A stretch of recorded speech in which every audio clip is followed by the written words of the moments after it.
সাত সকালে মাথাভাঙায় বাইসনের তাণ্ডব। বাইসনের হামলায় এখনো পর্যন্ত আহত ৩ জন মহিলা ও এক যুবক। আহতরা চিকিৎসাধীন মাথাভাঙা মহকুমা হাসপাতালে। মাথাভাঙা পঞ্চানন মোড় সংলগ্ন এলাকায় সকালে বাইসনটিকে দেখতে পান স্থানীয়রা। এরপর বড় কাউরাই ডাড়া এলাকায় দেখে যায় সেখানে বাইসনের হামলায় জখম 4 জন। যদিও বন বিভাগের কর্মীরা ঘুম পাড়ানি গুলিতে বাইসনটিকে কাবু করতে সমর্থ হয়।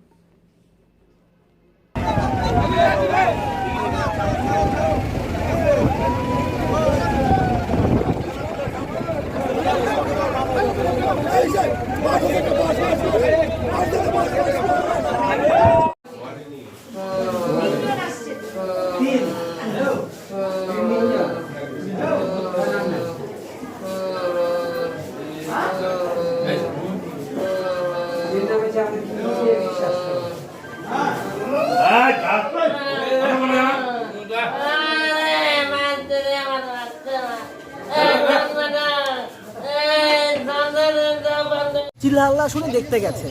দেখতে যাওয়ার সময় ওই বাইসানটাকে গরু ভেবে উনি দেখতে যাওয়ার সময় বাইসানটা লাফ দিয়ে গিয়ে উনাকে অ্যাটাক করে এবং সঙ্গে সঙ্গে প্রশাসনের লোক উনাকে নিয়ে আসে।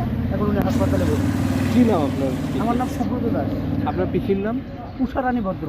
বাইসনটা ওখানে কতক্ষণ থেকে ছিল? বাইসানটা সকাল 7:30 নাগাদ ওখানটায় মিনিট 5 ছিল উনি। এখন পর্যন্ত কি ফরেস্ট ডিপার্টমেন্টকে ফোন করা হয়েছে? হ্যাঁ, ফরেস্ট ডিপার্টমেন্টকে ফোন করা হয়েছে। ওখানটা প্রশাসনের লোকও গেছে, সঙ্গে সঙ্গে মাইকিংও করেছে। কোন জায়গায় বাড়ি? আমাদের বাড়ি হচ্ছে গোলকগঞ্জ, বড় কাওয়াড্রা গ্রামের নাম। কোন জায়গায়?